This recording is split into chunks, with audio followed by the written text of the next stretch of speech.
مصر کے مولوی داڑھی کیوں نہیں رکھتے؟ یہ میرے خیال میں مصریوں ہی سے پوچھ لیا جائے تو بہت بہتر ہے۔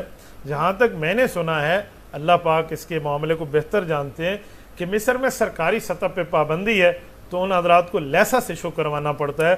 اگر داڑھی کا لیسنس ایشو کروانا پڑتا ہے تو بالکل کریں، وہ ایسی کوئی بات نہیں ہے۔ جب لیسنس ہم لیتے ہیں اپنے لیے، یہ جو ایک وہ ہے شناختی کارڈ ہے، آئی ڈی کارڈ، یہ ہمارا لیسنس نہیں ہے کہ ہم اس ملک کے، یہ لیسنس ہے تو اس کی ایک مدت ہوتی ہے کہ اس مدت تک چل سکتا ہے، اس مدت کے بعد ایکسپائر ہے، تو یہ لیسنس ہے، ہم اس کو پھر رینیو کراتے ہیں۔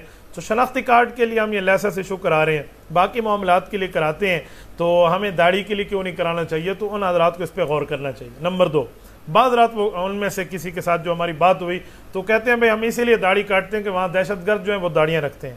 تو ان میں سے ایک بندے کو میں نے کہا کہ میرے بھائی، دہشت گرد تو کلمہ بھی پڑھتے ہیں، دہشت گردی ان کی غلط ہے، میں کنڈیم کرتا ہوں، لیکن کلمہ بھی پڑھتے ہیں۔ انتم تترکون بہا، آپ اس کلمے کو چھوڑ دیں گے پھر کہ ہمیں کلمہ نہیں پڑھنا جو کلمہ پڑھ، جی نہیں ہم تو اس کو نہیں چھوڑ سکتے۔